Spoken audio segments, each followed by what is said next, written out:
So it's so great to be here with everyone today, and especially to see such a solid mixture of new Localist customers and some older Localist power users.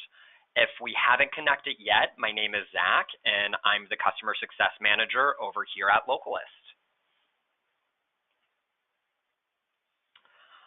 Today is all about giving you some widget inspiration so that you can start or continue using them in the most effective and creative ways for your organization and audience. Today, we'll be covering the following widget topics. First, we'll start with the basics. Then, we'll discuss the benefits of using widgets. Next, we'll share some common use cases. Fourthly, we'll dive into some unique displays and customizations. And we'll finish up with some additional widget use cases. I'll be following up this webinar with a corresponding guide with everything we cover today, so there's no need to stress about taking notes. However, please do take advantage of the chat box and send us questions throughout the webinar. I've set aside some time at the end so we can cover them while we're here together. Of course, first up on the agenda are the basics. For those of you who are new to Localist, or perhaps as a refresher for some Localist veterans, widgets are a curation tool. They enable you to create events once in Localist and publish them anywhere you like. Our public widget builder allows anyone at any time to generate an embed code based off of your existing classification. These classifications include things such as your landing pages or your filters. By default, the widget builder is linked in the Share Events box on your calendar homepage, or you admins, you can access the builder by navigating to Content, then Widgets, then Public Widget Builder. For such a simple tool, widgets are quite possibly the most powerful tool available on your platform, and here's why. Widgets will save you time. Right off the bat, you can take advantage of out-of-the-box templates and styling options in just a few clicks. Once they're added to your site, if any details change in Localist, such as the date, the widget will automatically update to reflect the change with no action needed from you. This is absolutely one of those set it and forget it kind of tools. Speaking of saving time, there's nothing more frustrating than receiving bits of information and having to hunt down the rest. With Localist widgets, your audience will immediately be provided with the top must-know details. Localist widgets are designed to adopt the styles on the page that it lives on, but you also have access to the HTML templates for the ultimate design flexibility. In fact, your audience won't even know it's technically an embed. Instead, they'll see them as a natural piece of your page. And then ultimately, widgets promote centralization. Using Localist to export and embed event content goes beyond design, beyond details, and beyond saving time. You are creating a centralized hub for curating, managing, and even promoting your event content. So, now that we've covered the basics, let's explore the different ways we've seen widgets implemented in the wild. There are three main ways that we've seen Localist widgets used. First, we have supplemental widgets. As that might suggest, the presence of these widgets is another element in the page's content mix. The events that are included and how they're displayed will vary depending on the content of the page on which that widget lives. So let's explore some different ways supplemental widgets are currently being used. News and events are two sides of the same coin, so it's no surprise that they're often displayed alongside one another. Georgia State University and University of Delaware are both taking advantage of this natural pairing, and since events are inherently social, it's also an opportune time to make this pair a trifecta and include social media highlights as well. If you're looking for supplemental widget to stand out on your page a bit more, try a horizontal widget that is the full width of your page. In this example, University of California, San Francisco turned our classic widget on its side.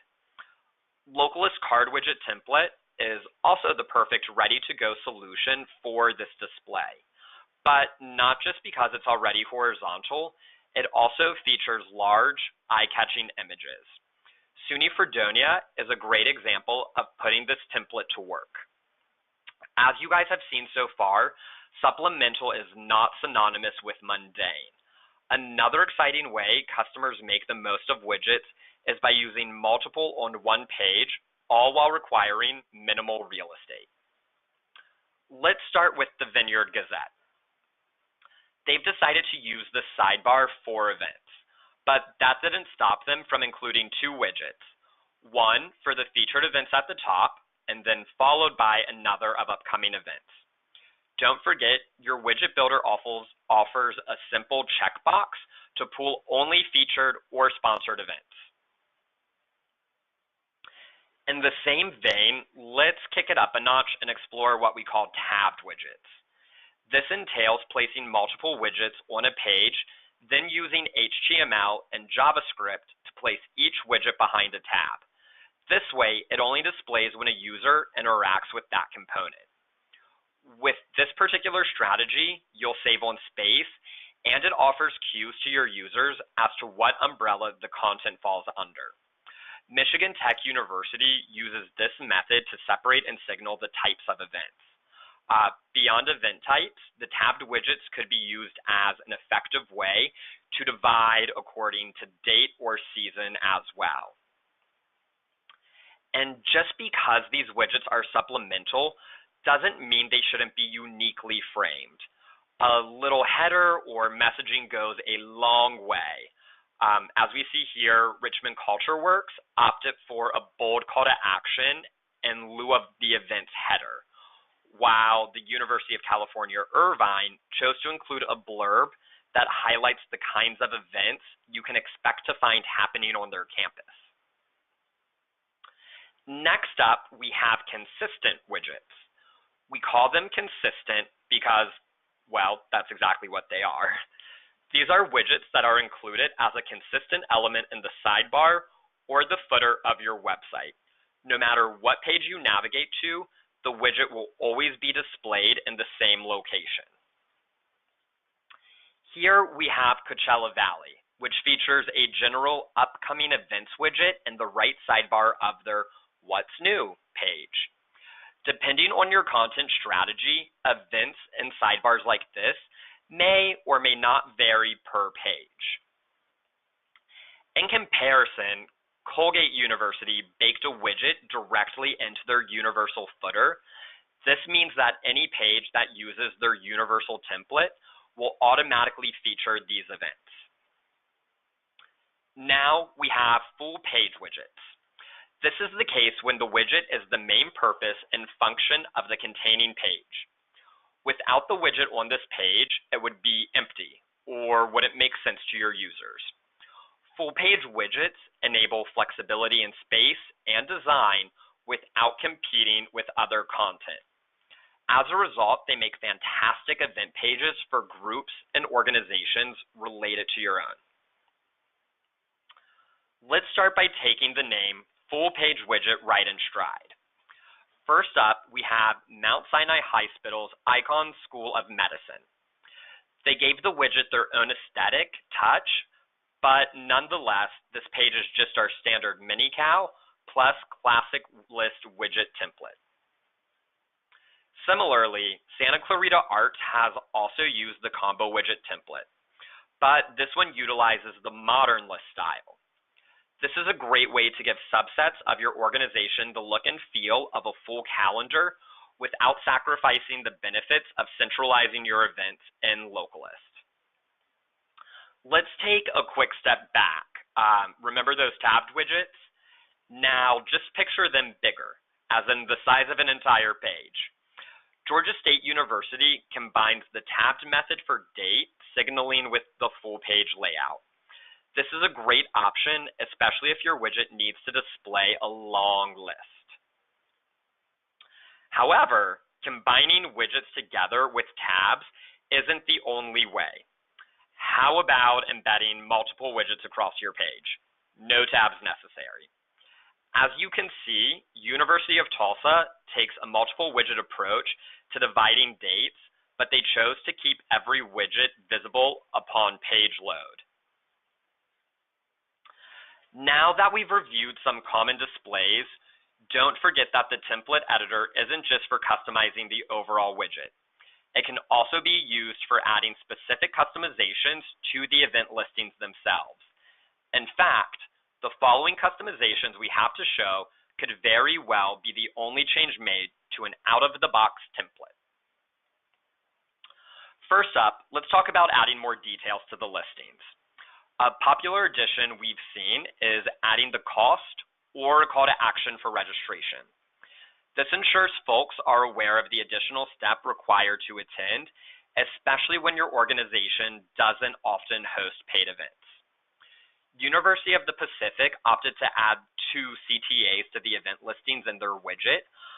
The register button redirects the user to the website in which they can register for the event, and the More Info button will redirect the users to the event landing page in Localist so they can peruse the event's full details. Another simple addition we've seen is including a filter set, such as event types or the event's target audience. This helps when your widget includes a variety of events or isn't on a more granular page. On top of adding more details, customizing the look of your widget doesn't need to entail starting from scratch or advanced technical knowledge. One of the easiest changes you can make is adjusting the image size. This only requires swapping out sizes in the template and is currently outlined in our photo customizations article available at support.localist.com/photo-customizations. In Allegheny College's custom widget, not only did they opt to change the photo size to be larger, they also added a border radius to give the event photos that nice round shape. If your website style guide calls for a different ordering of event content, the templates have got you covered there. Just swap out blocks of code to come before or after another. Originally, the mini-cal plus list widget has the mini-cal above the event listings. In Visit Lorraine's widget, they floated the mini-cal to the right and placed the event listings in a scrollable box to the left. But changing the order of your event content doesn't have to be a big change. For instance, the University of Tennessee Knoxville went with a more subtle change by moving the event dates above the title in this particular widget. While those ideas cover more traditional use cases, they don't stop there. Here are a few more final ways you can maximize your widgets. First up is building a print view. If you need a way to publish a list of events that is optimized for printing, a simple widget will do the trick. Just remove things like images and descriptions, then link to the widget's preview page like Tarrant County College has done here. Second, since widgets are curated to be placed on other websites, why not use a widget directly on your actual calendar platform? For a unique display of your events in a channel, simply curate your widget, generate your embed code, and then add it to an HTML component in your channel layout editor. Or, how about embedding a widget of featured events across all event landing pages to give those events an even bigger boost? Finally, you can build a customized RSS feed based on the criteria set in your widget builder. To do this, build your widget as usual in the widget builder, but instead of selecting Generate Embed Code, select Preview Widget. In the URL of this page, change the URL from format equals HTML to format equals RSS. Bada bing, bada boom. You have a custom RSS feed. If you have the technical chops, you can even use a widget template to write RSS code so your feed outputs as many unique details as you desire. So this brings us to the end of our planned content for today's chat. If there's one thing you should take away, it's that widgets can be a powerful ambassador for your calendar. Using widgets drives your audience directly back to your main platform, where users can see additional details and learn about other events, as well as maintain a consistent brand, voice, and workflow while promoting your events. Keep in mind that the ideas and customizations we've covered today are meant to get you thinking creatively and strategically about how you already or plan on implementing widgets. The important part is that your event content is being dispersed across your website, whether that includes customizations or no customizations. All right, so with all of that said, it is time for questions. All right, let's see what has come in while we have been chatting so far. All right, it looks like we have a couple. All right, let's get started with this one. So I see the build widget on the homepage. Does that mean anyone can build a widget? Yes, the public widget builder is accessible to everyone. By default, the Share Events box on your homepage includes a link to your public widget builder. You can always remove the Share Events component from your channel, or you can hide it with CSS. If you do that, only admins can create widgets. They would have to navigate to content, then widgets from the admin dashboard. How long does it take for widgets to update? So data flow from Localist into widgets. You can expect widgets to be fully updated within about 10 to 15 minutes or so of the details being put into Localist, or if you have to make a change in Localist, you can expect about the same time frame for it to reflect in the widget. Ooh, I like this one. Is there a limit to how many I can make? To pull a quote from Mean Girls, the limit does not exist. You can have as many widgets as your organization, your audience, your heart desires. Get creative. Keep pumping them out. All right, you guys are coming up with some good ones, making me think. Are tags and keywords the only feature used to create widgets, or what else can I use to pull content into a widget? So I hope you guys are using channels as well. If not, I'll do a quick plug for our channels webinar that we have recorded. But like channels, widgets are a curation tool. You're able to use date ranges and all of the classifications like your filters, your place, your group, your department landing pages, in addition to those tags and keywords to populate your widget. I believe I mentioned this a little bit earlier, but you can also populate a widget with just those events marked as featured or sponsored. All right.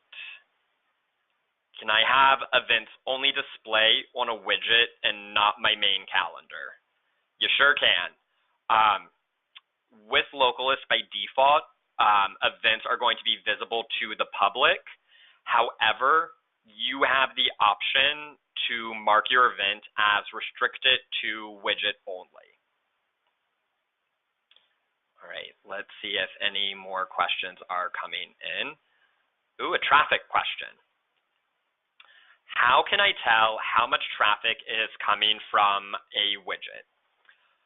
So this will require Google Analytics. And Google Analytics, you can look at the UTM parameter to determine how a visitor made their way to either a specific event or your platform in general. If you'd like to use a specific parameter, you can also tack it onto the widget URL in the embed code. All right. Can you have past events in a widget? So by default, past events are automatically removed from widgets once the day they occur has passed. But if you'd like to prevent past events from leaving your widget, then you can tack on a start parameter to the widget URL. With that being said, this will freeze the list of events to that date range. All right. So let's see if any more questions are coming in. Is there anything else I can address while we're together? And if you think of questions later on, feel free to send them over in an email. I know I'm putting you on the spot here. All right, I think we can go ahead and wrap things up. So if you haven't already heard, we recently launched a video library section of our knowledge base called The Classroom. This section includes brand new explainer and how-to videos, as well as recordings from past webinars. Be sure to check out these videos, like the one about channels, plus today's recording at support.localist.com/classroom. And if you have any questions about the ideas we've covered today, we're always available via support@localist.com. I really hope to hear from you guys and coming up with some creative ways to make widgets work for you. Thanks again for joining us, and we will see you next time.